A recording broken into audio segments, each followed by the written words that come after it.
भाई जो गुरु वचन पे डट गए, कट गए फंद 84। मसलों से बचाने के लिए ये 1990 के आसपास की बात है। 2 साल नाम लिए गए थे। उसके बाद तो इतनी दृढ़ता आ गई, हे भगवान सचमुच मालिक हुआ। तो ये कोई न कोई ऐसा झटका आपको सबको देता है ताकि आपका विश्वास दृढ़ हो। तो बच्चों, गरीबदास जी कहते हैं कि वहां पर सब सुख से रहते हैं, मौज मस्ती खूब खेलते कूदते सारे अंश। वो देश बहुत सुखदाई है सतलोक, लेकिन उसके लिए कहा है गरीबदास गरीब देश है दुर्लभ, सच्चा सतगुरु, सच्चा सतगुरु मिले। उसके दर्शन केवल सच्चा सतगुरु ही करवा सकता है, क्योंकि सतगुरु यहां से लेकर सतलोक तक हमारे साथ रहेगा। सतगुरु के बिना हम सतलोक में नहीं जा सकते। अब सच्चा सतगुरु मिले तो आपको वहां पहुंचा देगा। बेले मैंने पहुंचा रहा है।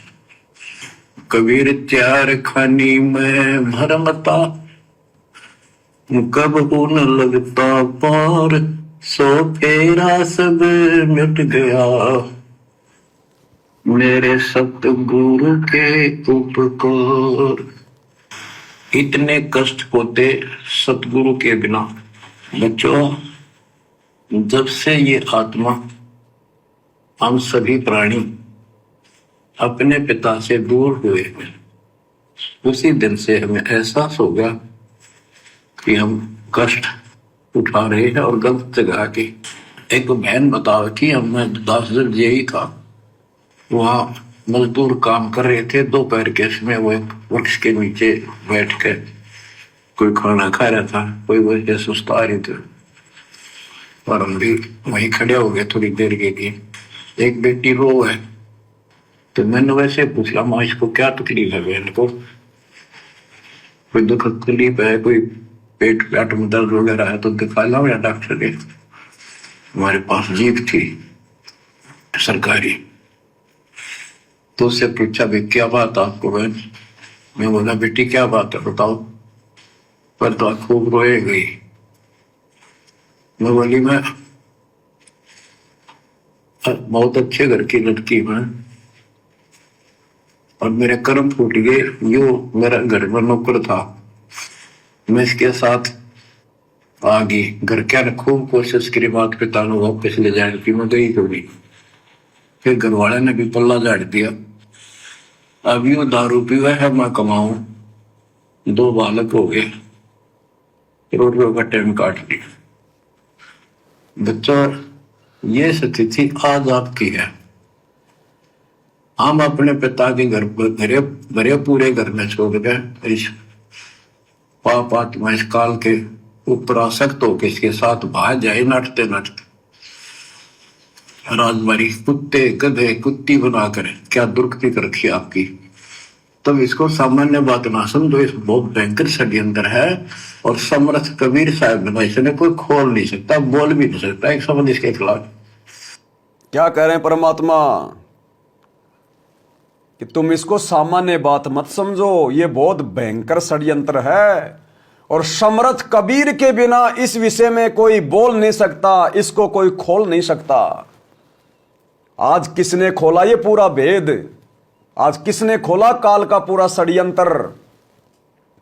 संतों की वाणी है अनमोल, इसे ना समझ सके अनबोल।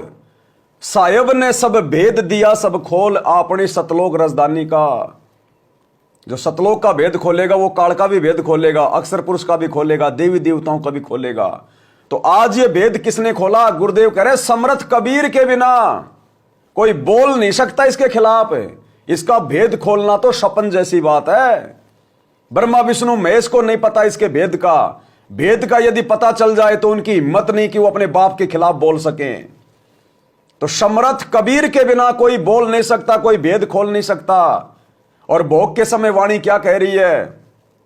सतगुरु की वाणी है अनमोल, इसे ना समझ सके अनबोल। साहिब ने भेद दिया सब खोल, अपनी सतलोक राजधानी का। अरे 650 साल पहले तो साहिब ने भेद खोला ही नहीं था। धर्मदास मेरी लाख दुआई, मूल ज्ञान कहीं बाहर न जाई। ये भेद तो आज खोला गया है, आज सतगुरु रामपाल जी के द्वारा। तो वाणी क्या कह रही है? साहेब ने भेद दिया सब खोल, अपनी सतलोक राजधानी का इस कलयुग की बिचली पीढ़ी में खिला पूरा भेद। और समर्थ कबीर के बिना कोई भेद खोल नहीं सकता, कोई बोल नहीं सकता। तो कौन हुए सतगुरु रामपाल जी? कौन है हमारे गुरु जी? स्वयं समर्थ भगवान। तो परमात्मा कहते हैं इसको हल्के में मत लो, सतगुरु को, भक्ति को। बाहर जाए नाटते नाटते राजबारी कुत्ते गधे कुत्ती बनाकर क्या दुर्गति कर रखी आपकी। तब इसको सामान्य बात ना समझो, इस बहुत भयंकर षड्यंत्र है। और समर्थ कबीर साहब ने इसने कोई खोल नहीं सकता, बोल भी नहीं सकता एक शब्द इसके खिलाफ। ये तो बहुत बड़ी पावर है। अगर मैं विष्णु में इसका इसके आगे एक भूत सारा परिवार ने ताड़ दे, सबसे छोटी इकाई है या इस शैतान का एक अंश है। और आज हम सीधे काल की छाती में ताने बैठे हैं। सतगुरु की तो बात छोड़ दीजिए, सतगुरु ने तो खोल दिया सो खोल दिया। सतगुरु की आड़ लेकर, सतगुरु रामपाल जी की आड़ लेकर, उनके छत्र छाया तले आप और हम भगत भाई बहन भी इस काल की छाती पर बैठ के मूंग दल रहे हैं। और ये कुछ कर नहीं पा रहा। अन्यथा एक छोटा सा भूत प्रेत, जो छोटा सा अंश है इस काल का, वो पूरे घर को, पूरे गांव को डांस करवा देता है। और हम डायरेक्ट काल की छाती पे बैठ के साथ संगतियां कर रहे हैं। भाई बहन इस काल की छाती पे बैठ के सतगुरु का ज्ञान प्रचार कर रहे हैं, गांव गांव जाके ज्ञान गंगा लेके। और ये काल ये चुसक भी नहीं रहा। क्यों? क्योंकि हम समर्थ की आड़ में हैं। हमारा गुरु समर्थ है।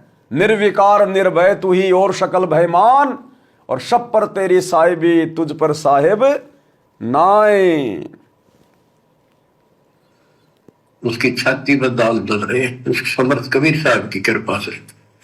वहां खोलो, अपनी मुंह बुरुक्ति हो रही है। आज भी यही स्थिति है। ये अनजान लड़कियां किसी के साथ प्यार कर कर धके खा भी आने, और वे सारी उम्र दुख पाओ, ना घर की रहती ना घाट की रहती। वो दशा आपकी है बच्चों।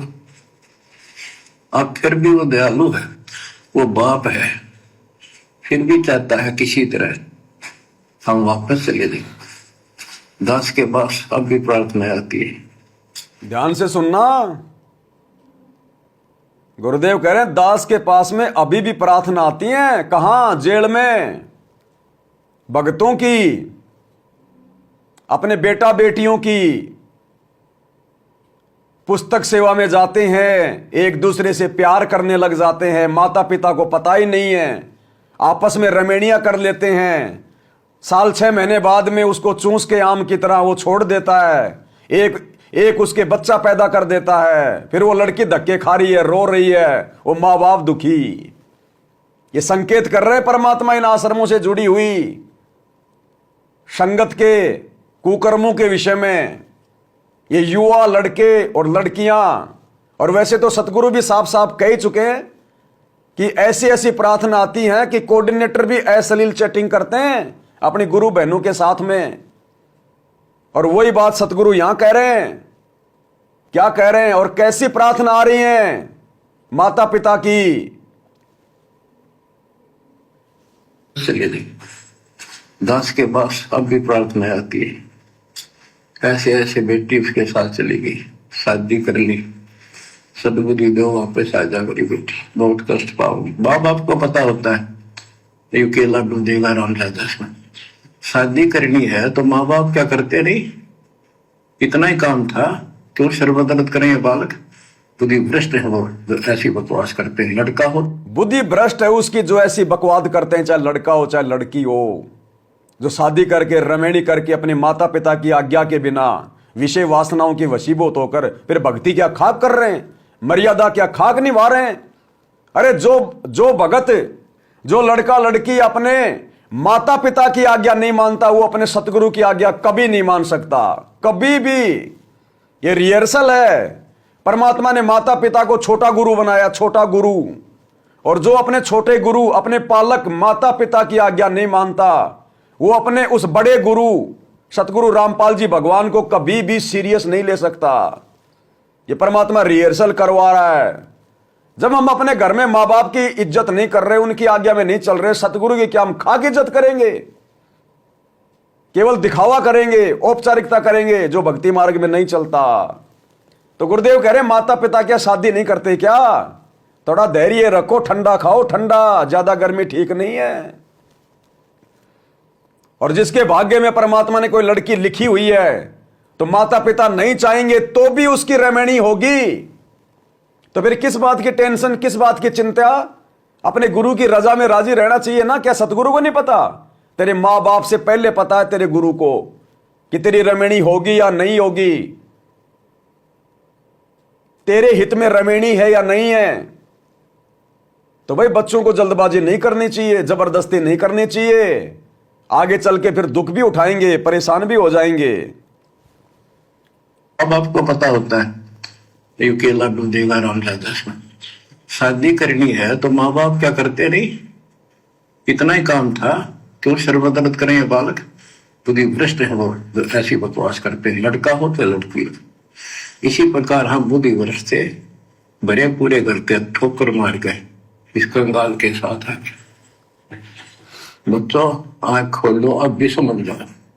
बच्चों आंख खोल लो, अभी भी समझ जाओ, क्योंकि अभी भी परमात्मा की लीला पूरी होने में कुछ समय है।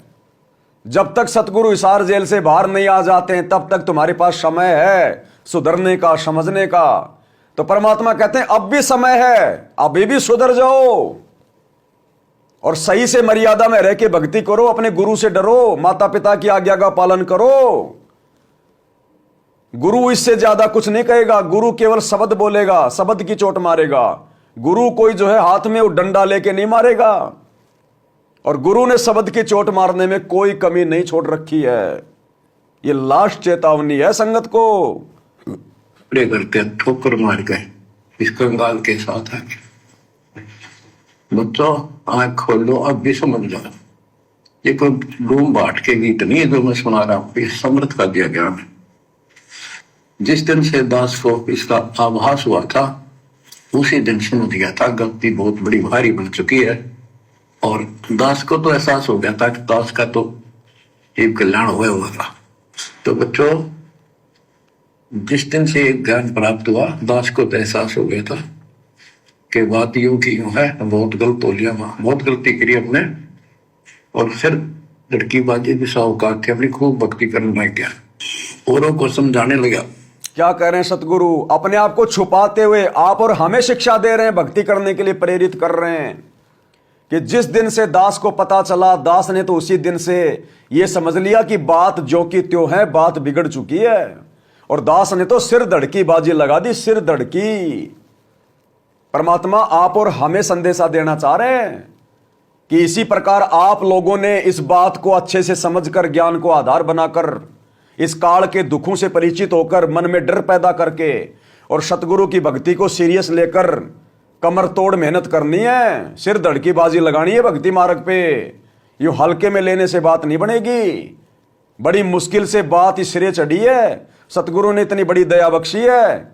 अगर सतगुरु को नाराज कर दिया मर्यादा तोड़ के, उल्टे काम करके, वचन तोड़ के, तो फिर क्या बनेगा फिर आगे? तो बच्चों जिस दिन से ज्ञान प्राप्त हुआ दास को तो एहसास हो गया था कि बात यूं की यूं है, बहुत गलत हो लिया, बहुत गलती करी अपने। और फिर लड़की बाजी भी साहूकार थे, अपनी खूब भक्ति करने लग गया, औरों को समझाने लगा। आपने एक टेप रिकॉर्डर लिया जैसा ज्ञान। क्या कह रहे हैं गुरुदेव कि दास ने एक टेप रिकॉर्डर लिया? ये कब की बातें बता रहे हैं गुरुदेव? 1994 से पहले की बातें, जब गुरुजी ना सत्संग करते थे, ना नाम दीक्षा देते थे, केवल भगत बनकर भक्ति कर रहे थे, अभिनय कर रहे थे। तो गुरुदेव कह रहे हैं दास ने एक टेप रिकॉर्डर लिया और अपने खुद के मुंह से जो सत्संग में सुनता था अपने गुरु से, उन वचनों को भरता था और लोगों को बांटा करता था। अब यह कार्य कौन कर सकता है भाई और बहनों? अरे दादा गुरुजी की 9 लाख की संगत थी, 9 लाख की। क्या एक भी उनके शिष्य ने अपने गुरुजी के वचनों को अपने मुख से रिकॉर्ड करके कैसेटें भरवा भरवा के दुनिया को ज्ञान बांटा? क्या ये काम केवल गुरुदेव ने किया, क्योंकि गुरुजी ने ही करना था ये काम। यानी अपने गुरुजी के रहते सहते गुरुदेव ने खुद भी अपना सत्संग भर भर के प्रचार करना शुरू कर दिया था। कोई ये ना सोचे कि 1993 में ही सतगुरु रामपाल जी ने अपने गुरुजी से आज्ञा लेकर सत्संग करना शुरू किया। इस जगत गुरु को किसी से आज्ञा लेकर सत्संग करने की जरूरत नहीं है। वो तो केवल सांसारिक दिखावे में परमात्मा इस बात का जिक्र करते हैं कि मेरे गुरु ने मुझे 1993 में सत्संग करने का और 1994 में नाम दीक्षा देने का आदेश दिया।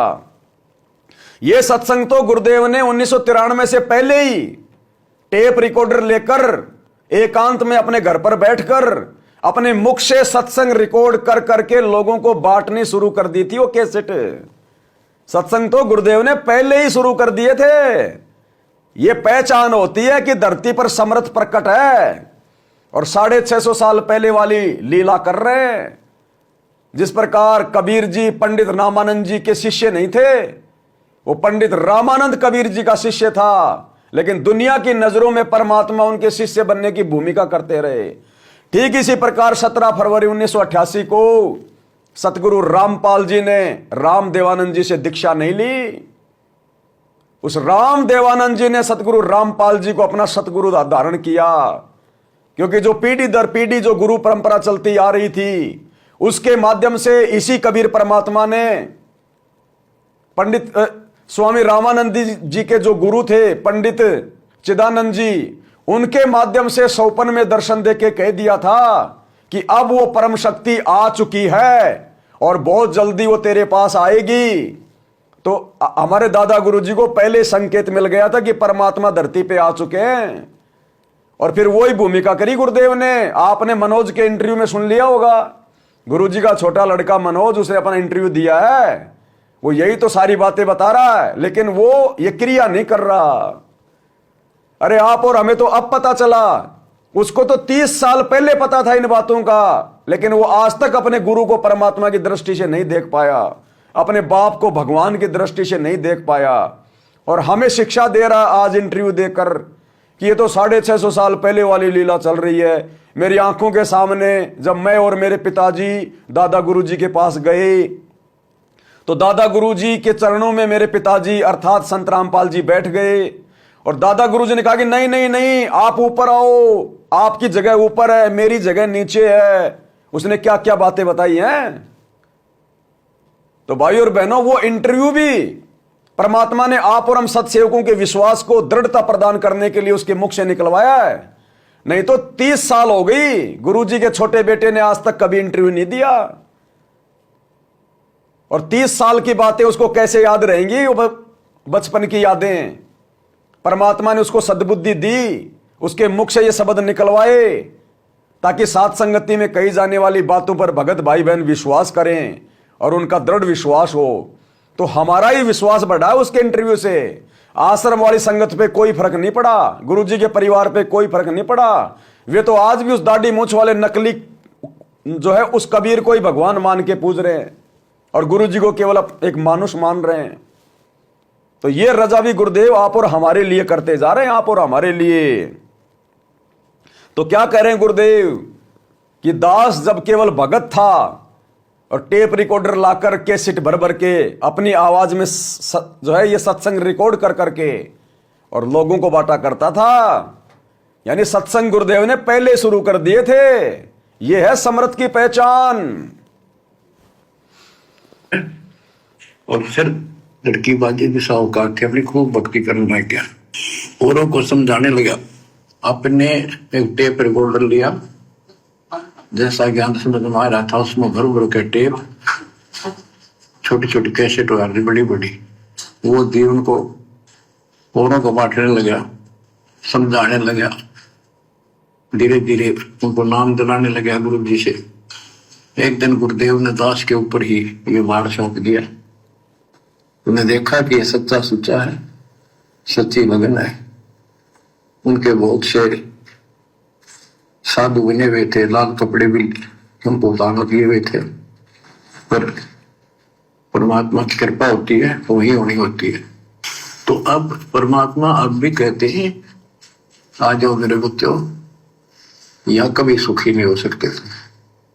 अब भी समझ जाओ, अपने घर चलो, जहाँ कोई कष्ट नहीं, कोई दुख नहीं, कोई रोग नहीं, कोई शोक नहीं, किसी चीज का अभाव नहीं। समस्या ये है कि हमने स्वर्ग स्वर्ग सुन रखा था, स्वर्ग। भाई और बहनों, ये मधुर वचन, ये प्यार भरे वचन, ये वचन कभी जिंदगी में हमारी माँ ने, हमारे बाप ने भी हमारे से नहीं कहे। इस प्यार से जो समर्थ कबीर परमात्मा हमारे गुरु के रूप में प्रकट होकर सतलोक चलने के लिए हमसे कह रहा है, कितने प्यार से एक बाप ही कह सकता अपने बच्चों को, एक परमात्मा ही कह सकता अपनी आत्मा को। एक बार जरा सुन के देखिए परमात्मा के वचन। परमात्मा अब भी कहते हैं, साधु बने हुए थे, लाल कपड़े भी उनको दानत लिए हुए थे, पर परमात्मा की कृपा होती है, वही होनी होती है। सुनिए, तो अब परमात्मा अब भी कहते हैं, आ जाओ मेरे बच्चों, या कभी सुखी नहीं हो सकते थे। अब भी समझ जाओ, अपने घर चलो, जहाँ कोई कष्ट नहीं, कोई दुख नहीं, कोई रोग नहीं, कोई शोक नहीं, किसी चीज का अभाव नहीं। समस्या ये है कि हमने स्वर्ग स्वर्ग सुन रखा था, स्वर्ग। वो के देखा था, क्या आपने देख रखा हो स्वर्ग? सुना ही था, उसमें आ सकता कि वे स्वर्ग जावांगे। क्या कह रहे हैं परमात्मा, कितनी बड़ी बात कह रहे हैं। ऐसे ऐसे उदाहरण पेश करते हैं, धरती पर देखने को नहीं मिलेंगे। गुरुदेव कह रहे हैं, तुमने खाली स्वर्ग स्वर्ग को सुना है, देखा नहीं है तुमने किसी ने।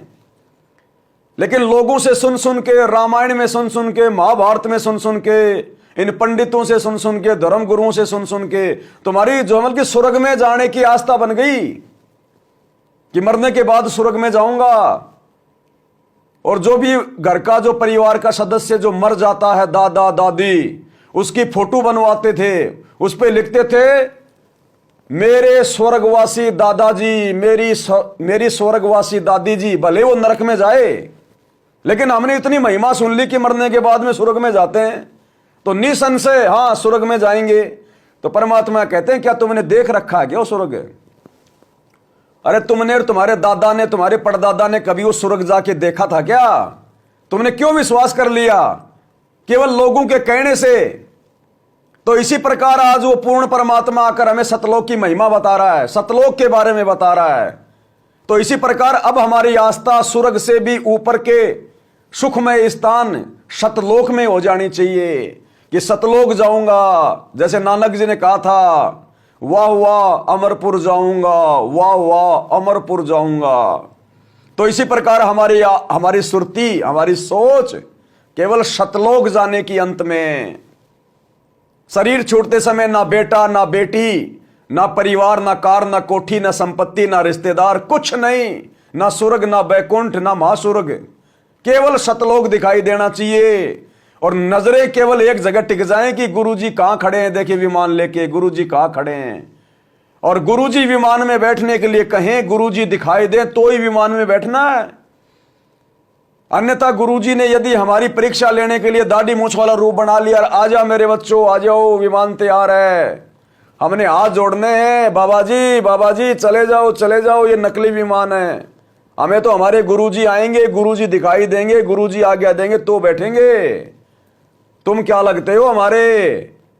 हम आपके कहे अनुसार नहीं चलेंगे। तो अंत में केवल हमने सतलोक दिखाई देना चाहिए, अमरापुर।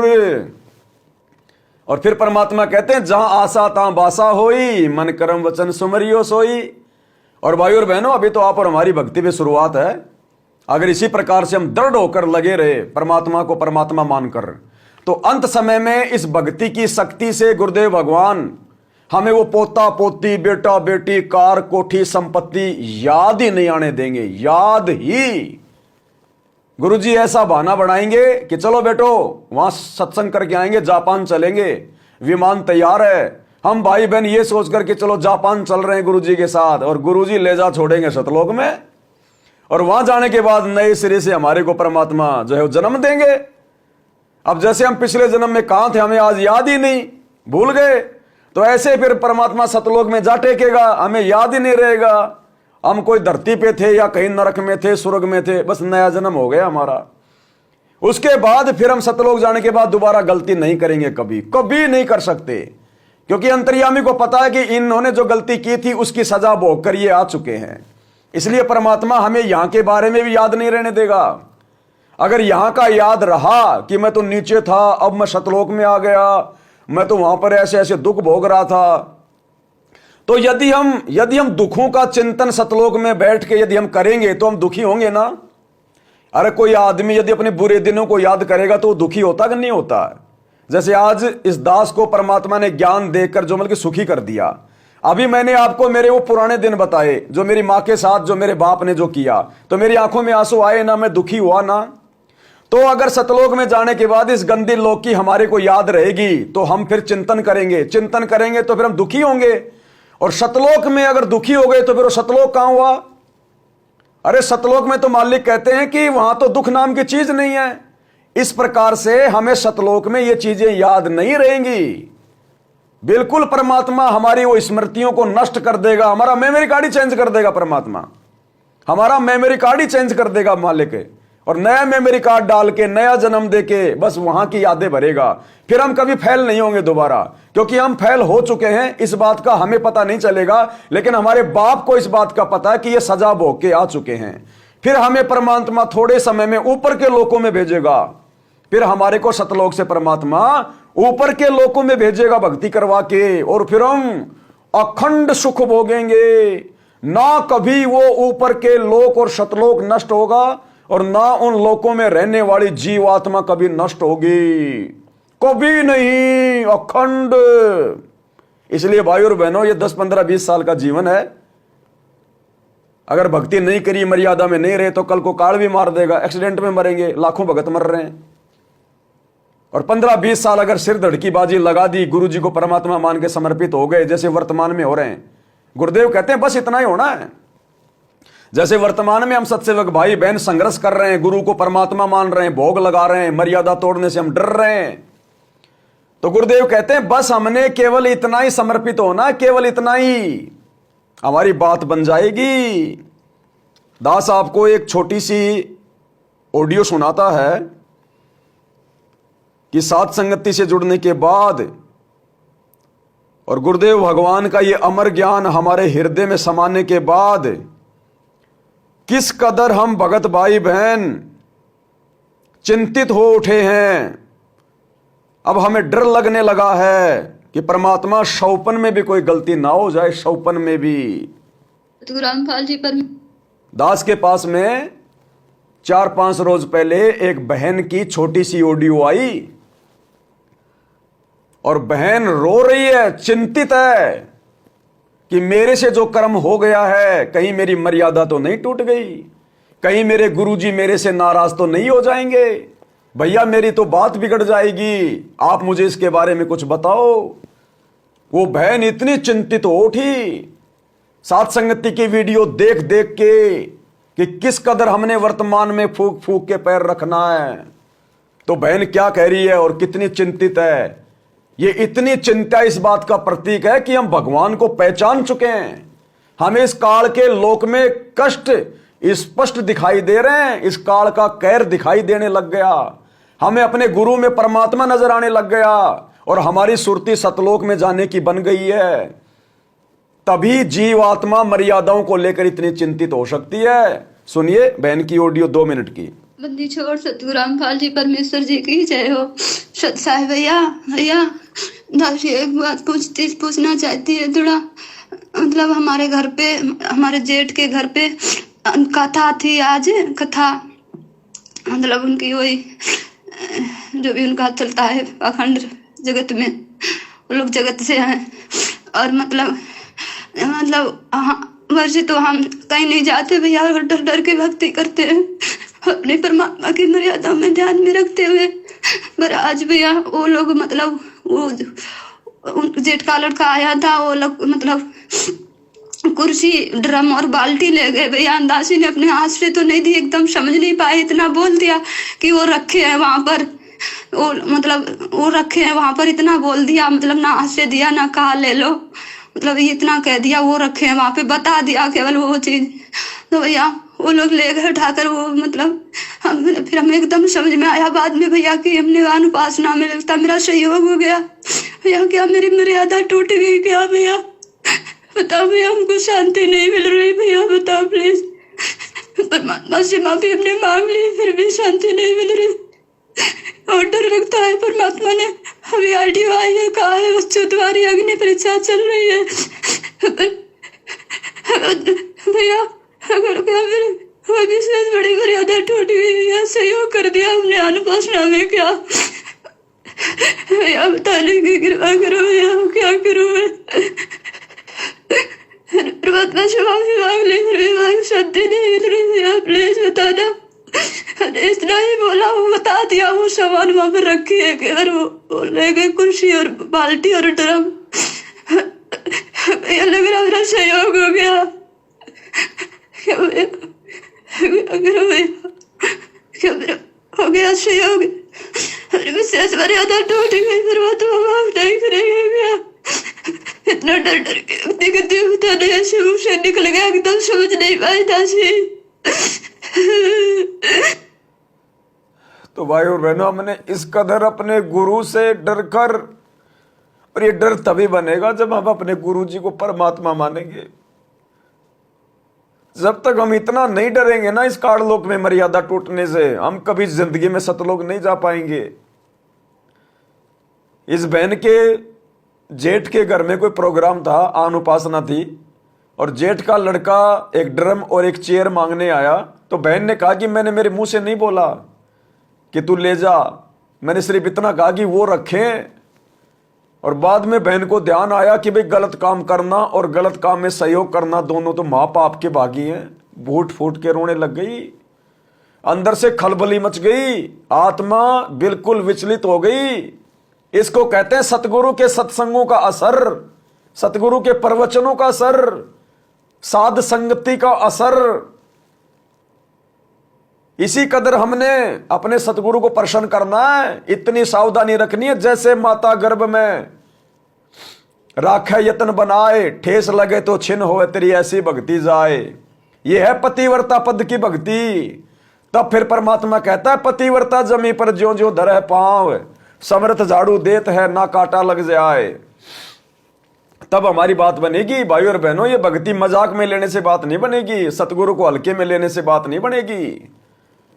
अरे आश्रम वाले भाई बहनों ने देखा देखी में, गुरु जी के परिवार ने, कोऑर्डिनेटर ने कितनी बड़ी बड़ी पहाड़ जैसी गलतियां कर दी, और उनको जरा सा पश्चाताप नहीं है, उनको जरा सा इस बात का कोई मलाल नहीं है कि हमने इतनी बड़ी गलती कर दी।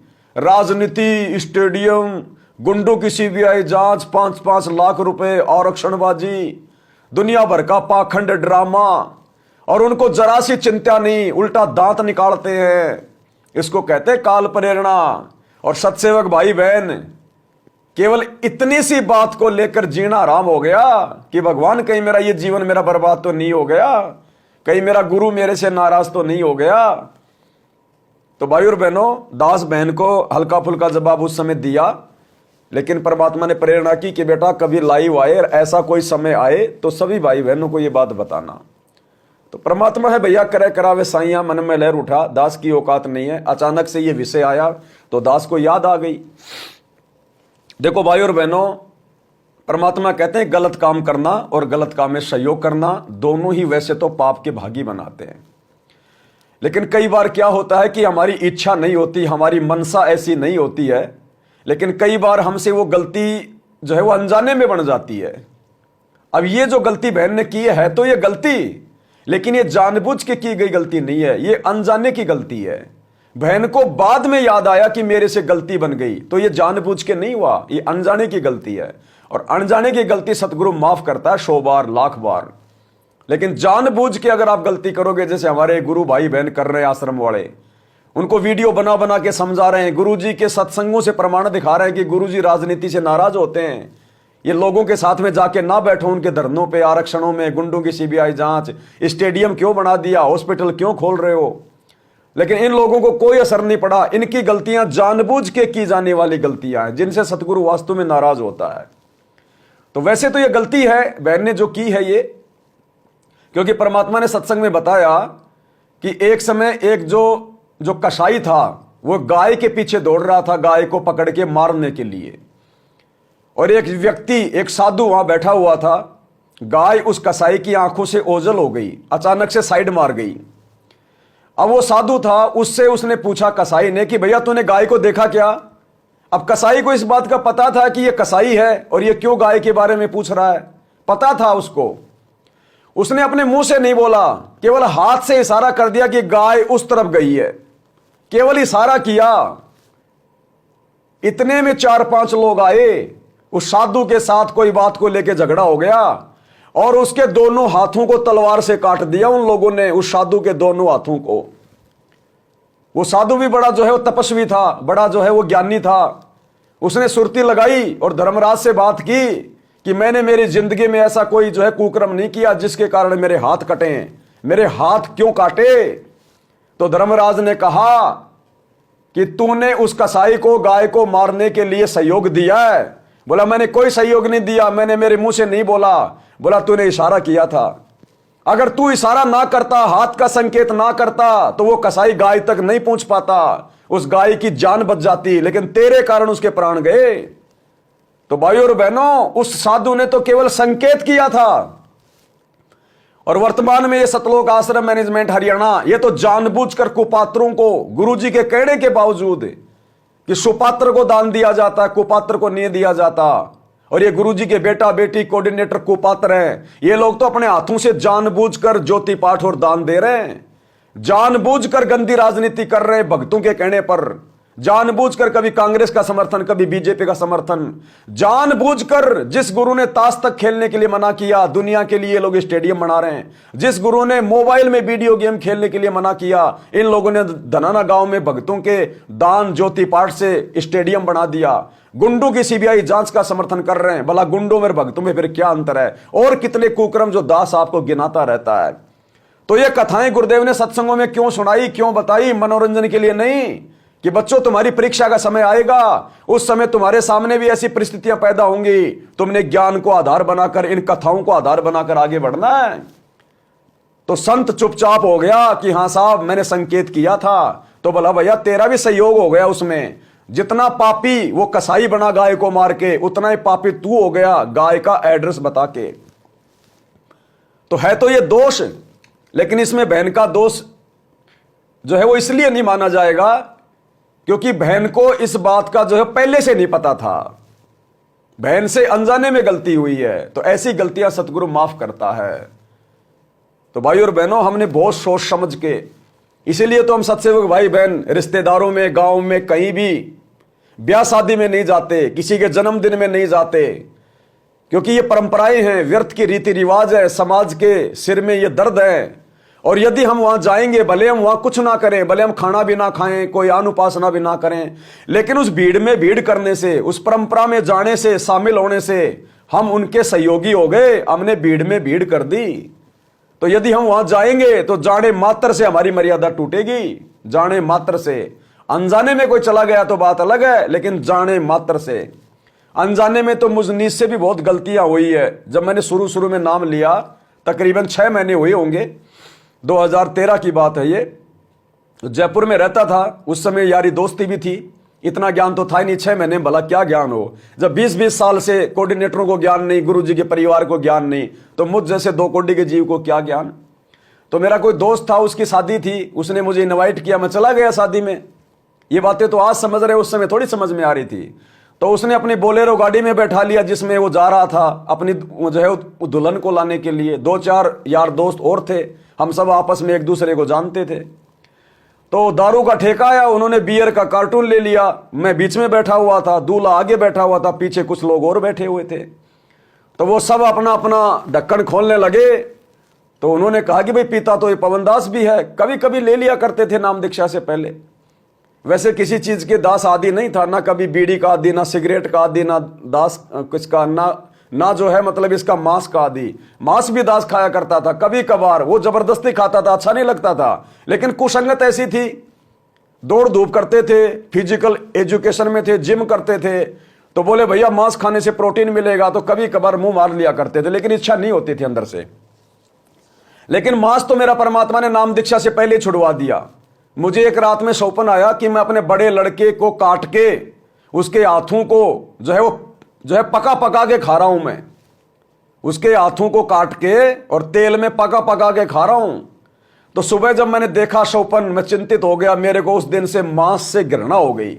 मैंने नाम भी नहीं लिया था उस समय, तो परमात्मा ने मांस खाना तो मेरा पहले ही छुड़वा दिया था।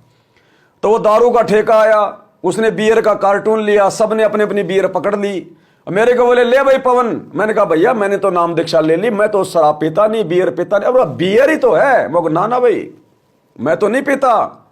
तो बोला तू नहीं पीता तो पीछे तो पकड़ा दे। हाँ मुझको पीछे पकड़ा दूंगा, पीछे पकड़ाने में कोई दिक्कत नहीं है, मुझे खाएगी थोड़ी बियर मुझे। ला पकड़ के मैंने पीछे वाले को पकड़ा दी।